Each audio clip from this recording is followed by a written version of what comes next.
This is Transported from Tel Aviv around the world, part 2. In this part, we're going to look at how we hold together as a community. One of the big issues that we face is that, of course, we have a huge amount of diversity of opinion within the Jewish community, whether that's diaspora or Israel, and of course the big differences that exist between the diaspora and Israel. It's very famous, and I think not without its merits, that the old joke runs, 2 Jews, 3 opinions. One of the advantages, as I've said many times, that the pro-Palestinians have is that they manage to have relative homogeneity around their messaging. So pre-October the 7th, they went for occupation, occupation, occupation, even when you could prove that there was no occupation in Gaza and surprisingly little occupation in the West Bank, which I know comes as a surprise to many who don't understand in detail the facts on the ground, but the overwhelming percentage, and we're talking 90-something% of Palestinians, live underneath Palestinian civil rule, even in the West Bank. A good book to read on the subject of occupation is Mika Goodman's Catch 67, in which he points out what seemed to me to be pretty glaringly obvious, which is that the occupation is not a black and white thing. You can have more occupation and less occupation, and that may be as a whole or in individual areas, depending on local circumstances. It's inconceivable, and it was even before October the 7th, to imagine the idea of ending the occupation, but equally, it's inconceivable that Israel would want to be, or is in fact occupying the entirety of the West Bank and all Palestinians. The truth is always somewhere in between, and it fluctuates by time and by area. And you see, it's taken me a minute even to justify something I've just said, just to be very clear about it. This is what we face when we're trying to argue the Israeli cause. It takes time. For those on the other side, occupation with a big capital O is a completely self-contained statement. It's black and white to them. Post-October the 7th, the same thing applies to genocide with a G and ethnic cleansing with capital E and capital C. These are all just considered to be self-evident things, and all you have to do is repeat them often enough until they are perceived to be true. Running, of course, the risk that if you cry wolf enough, the wolf eats you, and then it is true. And there are those of us who are not on the far right of the Israeli political spectrum, which is 90-something% of us, who are trying to constrain the far right from even speaking in such ways, even though it hasn't been, and we hope will not be, implemented. And as previously discussed, as soon as we give an inch, they take a mile. So if I try to show some nuance, then I'm immediately hectored for not going far enough to condemn my own people, my own government, and effectively my own existence. And that's from the outside. From the inside, of course, we have people who, from the very beginning of this conflict, have seen it as a political issue. And it cannot be denied that there are clearly elements of Bibi's and the cabinet's decision-making that are for their own political benefit. That doesn't mean that those decisions are always the wrong decisions to make.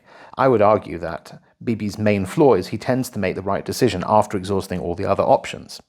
The problem is that the effluxion of time leads these to being far less right and righteous decisions than they would have been much earlier. I've given before the example of the pager attack, which should, in my opinion, have happened on October the 11th, 2023, not in September 2024. It would have caused 4 or 5 times the damage, it would have been a huge deterrent for our enemies, it would have allowed us to focus on Gaza, and it would have been a massive morale boost for the Israeli public. Within Israel, obviously, there is a strong anti-Bibi contingent. Roughly half the voters at the last election didn't want Bibi in charge, roughly half did, and that's why we ended up with a fudge of a coalition that has given us Smotrich and Ben-Gvir in the positions of power they were in. Before that, we had the same half and half and a fudge of a coalition that hobbled along for a year with 8 different parties in it and kept Bibi out of power. Before that, a cycle of several elections, all of which were again about half and half. If the opinion polls are to be believed, then where we are now is that Bibi is less popular, but parties of the right are more popular. The problem is, without a serious alternative to Bibi to lead that right-wing inevitable coalition of the many, it's really difficult to conceive of a way in which he can actually be removed from power. And of course he doesn't want to go. In fact, I think that the last year and a half have entrenched him in the position that only he is a suitable leader who can save Israel in its hour of need, with obviously no real reflection on how much he has got us to this hour of need. So we have to square quite a challenging circle within Israel. At the beginning, we managed to do it. We saw the get-together of Achim Laneshek, which is a pretty left-wing organization which had been involved in the various rallies at Kaplan and elsewhere in Israel against the reforms, which I've spoken about before, and the various parties on the right and organizations on the right, because this was wartime and there were all these lovely photos of the different leaders together on the battlefront and so on. All of that unity has started to really fall away. Certainly on a political level. On an individual level, reservists of all political shades do continue to show up in incredible numbers. Yes, that number is dropping. I would argue that it's less for political reasons than practical reasons for the most part. People are just broke and their families and their marriages are suffering. It's difficult. Nonetheless, this issue of a fraying unity within Israel is a challenge. We've always had an element of disunity between Israel and its diaspora because the diaspora doesn't vote in our elections. The diaspora is overwhelmingly to the left of Bibi and this government, and they have always had to tread a fine line where they support Israel, they respect Israel's right to vote in the government. There's an extent to which they support the government of the day, therefore, even though they may find it somewhat unpalatable and not in line with their politics, in general or in Israeli terms. It's become a running joke in many circles in the UK about when you ask what British identity is, and people like Sadiq Khan or the turgid Keir Starmer will say trite things like diversity is our strength, diversity is our identity, and it makes very little sense in the British context. But I would argue that in the Jewish context, and here I mean the diaspora and Israel together, diversity is actually our strength. 2 Jews, 3 opinions is our strength. Whilst I would love to imagine that we could find some homogeneity around our arguments, so even whilst we may say different things as individual Jews and Israelis speaking out on Israel, and at the end we might always include, where they say occupation, occupation, occupation, we say recognition, recognition, recognition. That's the one thing we really need, is the fundamental understanding that Israel exists, has a right to exist, should exist, does exist, will continue to exist, and that's all we're asking you to do, a very small thing. Just accept that it exists and it is righteous in its existence, that it is not a settler colonial state and all this other crap that's thrown at us. After that, you can argue from left to right, from up to down, I don't care. But I imagine we won't even get to that level of messaging. In that case, we may as well embrace our diversity. And I think in doing so, perhaps what we do is we can at least set the boundaries of the big tent of Zionism. It's very difficult to persuade Israeli left-wingers to back the government on anything. But, of course, they are leaving us open to the wedge issues that people can then claim to try and split Jews apart and Israelis apart, and Jews and Israelis apart from each other, of course.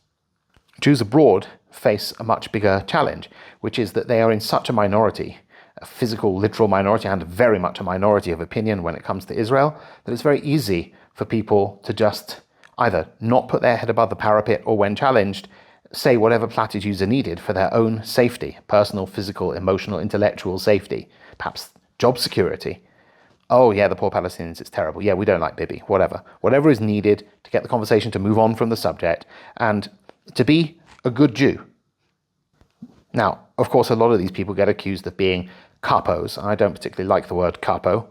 It has horrible connotations, and often it's also misplaced. What most people really mean is the Judenrat.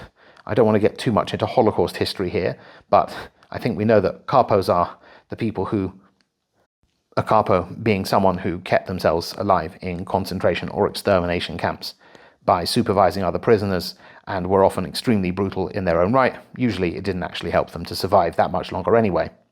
The Judenrat were the committees in, say, the ghettos, who coordinated with the Nazis on the basis that not everyone was going off to be gassed, and tried to organize matters and thought that they could negotiate. That's a much more subtle thing to try and call somebody. But I think that applies much more to the kind of people who are mistakenly called capos. I don't think most Jews who speak out against Israel or are mealy-mouthed about it are doing it because they don't like Jews and it's some kind of form of brutality. I think that it is a self-preservation mechanism and perhaps still a belief that we can just keep our heads down and let it ride and it'll be okay for Jews, at least in the diaspora.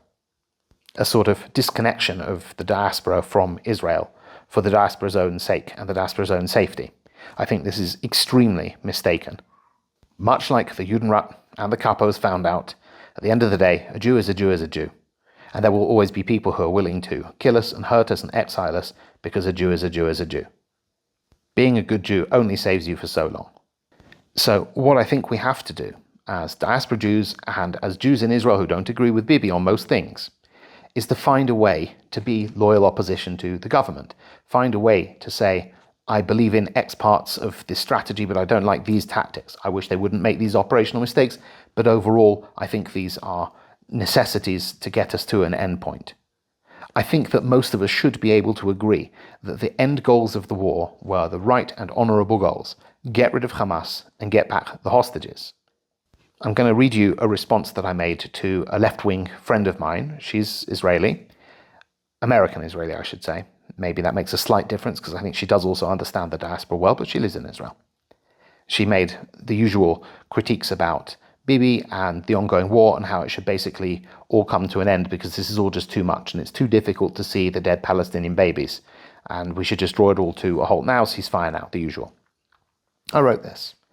I'm no fan of Bibi, and I think he has handled things pretty badly since October the 7th, putting the IDF into vastly more difficult situations than they needed to be. Why is it that the pressure is only on the Israeli government, though? The Egyptian government could at any time in the last 19 months have opened its border to allow safe haven for civilians. The Qatari government could have condemned Hamas on October the 7th instead of blaming Israel before our corpses were even cold, exiled or detained the Hamas leaders living in their luxury hotels, or agreed to host the rest of Gaza's Hamas leaders in exile to end the war sooner, ended funding of terrorists and incitement via influence campaigns abroad and via Al Jazeera, and put pressure on Hamas to release the hostages. The governments of all the countries who have rewarded Hamas by recognizing or threatening to recognize Palestine unconditionally since October the 7th, Ireland, Spain, Slovenia, France, Canada and more, could have at least considered conditioning it on the release of all the hostages and an understanding that they would only recognize a Palestine led by freshly elected officials and not blatantly from proscribed terrorist groups. Indeed, we in Israel have expended vast amounts of energy demanding that Bibi release the hostages as if they're in the basement at Balfour. It's an understatement to say that this Israeli government is imperfect, but the strategy of everyone solely pressuring them to make everything happen looks suspiciously politicized. Every bit as much as Bibi's decision-making appears to proactively prolong the war from his end. Even Bibi could not continue to do so if Hamas is disarmed and removed from power and the hostages returned. So surely anyone genuinely concerned for both Gazan civilians and Israeli hostages should aim the pressure campaign to where the leverage is highest. Otherwise, I assume they also aren't acting in good faith towards their supposed admission. Needless to say, this did not get a response. And of course, outside Israel, the Jewish community's divisions are often laid bare and even specifically used to try and demonstrate who the good Jews are and to undermine Israel and its dual causes of removing Hamas and returning the hostages. The prime example that comes to mind is when several members of the British Board of Deputies wrote a letter as deputies to the Financial Times explaining that they were basically appalled at everything that was going on in Israel and it must stop immediately and not in their names. And they did it in a way that essentially was designed to look like that was the Board of Deputies' official position and perhaps cow the board into doing so or challenge them to throw these people off the board. The board being what it is, it took a long time to carry out some vague acts of censure, but certainly hasn't carried out a full punishment of evicting these people and their ghastly organizations from the board as I would like them to. Again, that is not to endorse everything that the Israeli government is doing, but we have to, I think, all of us, rally around the premise that the idea is to return the hostages and remove Hamas. Calling for a ceasefire now, an unconditional ceasefire, or even a ceasefire conditioned on many things short of that, is not going to achieve those two goals. I think it is anti-Zionist to call for anything less than the removal of Hamas and the return of our hostages. And I also think it is anti-Gazan, it's anti-Palestinian to do anything less too. Any normal, sane person should want the Gazans to live without Hamas in charge. If you really believe that most Gazans are innocent, or at least given a few years of not being brainwashed, could become innocent, that is what you surely must want. That must also involve them giving up the hostages. And we know the reality that it is not just Hamas who hold those hostages. Gazan civilians held those hostages, many other organizations held those hostages, and out of the 2 million people in Gaza, precisely none appear to have provided any information to the IDF to help them to retrieve any of those hostages. But even if we assume that these people can be saved, that this is not Abraham's Sodom and Gomorrah, and that there are enough people worth saving that we should not see the entire territory razed to the ground and its people eliminated or evicted, because they are not wholly and irretrievably wicked, then we should want to see that happen. We should want the hostages returned to Hamas out of power. And there are brave people like, say, Ahmad Fuad al-Khatib, who is worth following on Facebook and Twitter, X, who make it abundantly clear that this is what real pro-Palestinians should want. So why is it so hard for Jews of different stripes and different political opinions to at least get around the basic message that this is how we see the war ending? That if the post-October the 7th Palestinian position is it's ethnic cleansing, it's genocide, it's colonial, blah, blah, blah, ours should be we want the hostages back and we want Hamas gone, and we're willing to argue between ourselves on how we achieve it, but those are the two goals. And we can decry Bibi, we want him out of power, but those are the two goals. Any government we get, those are the two goals. I think that would be a pretty good start.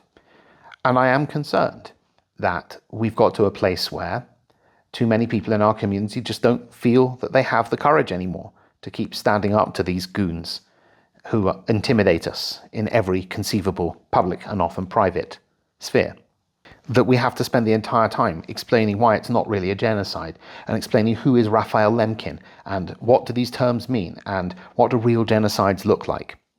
As a couple of people have pointed out, the more that we have to explain why it's not a genocide, the more we keep on talking about genocide. I have a very, very simple argument about this question of genocide. Let's say maybe it could be a genocide. Let's say that's really what the Israeli government's intent is. You know what would stop the government in its tracks? Returning the hostages and having Hamas step down, but even just returning the hostages. Returning the hostages would take away any excuse the Israeli government had, and it would turn the world's pressure completely on Israel to stop what it was doing, even at the expense of leaving Hamas in charge. It would even turn the Israeli public to a point of saying, enough is enough, we've got the hostages back. So even if this were a genocide, which it isn't, all that Hamas have to do is return the hostages.